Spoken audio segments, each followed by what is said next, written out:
ساسانیوں کے تحت ایران ایک بار پھر ایک انتہائی مرکزی اور طاقتور ریاست بن گیا۔ زرتشت پرستی کو سرکاری مذہب کے طور پر قائم کیا گیا اور فارسی آرٹ، فن تعمیر اور علم و دانش کو فروغ ملا۔ ساسانیوں نے رومی اور بعد میں بازنطینی سلطنتوں کے خلاف طویل اور تھکا دینے والی جنگیں لڑی۔ ساسانی رومی جنگیں 400 سال سے زیادہ عرصے تک جاری رہی۔ آخری اور سب سے زیادہ تباہ کن جنگ 602 سے 628 عیسوی تک ہوئی، جس نے دونوں سلطنتوں کی معیشت اور افرادی قوت کو نچوڑ کر رکھ دیا۔ پھر آتا ہے نبی کریم صلی اللہ علیہ وسلم کا مبارک دور۔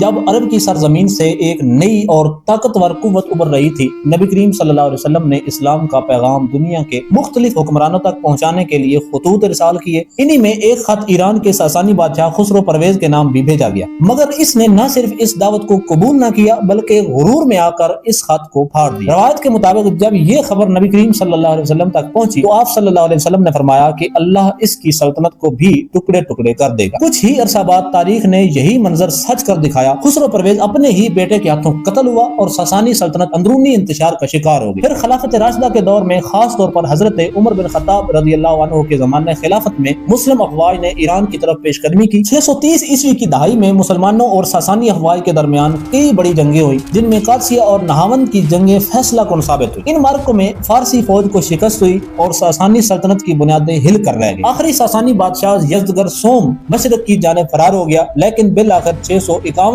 عیسوی میں مارا گیا اور یوں ایک عظیم سلطنت کا خاتمہ ہو گیا۔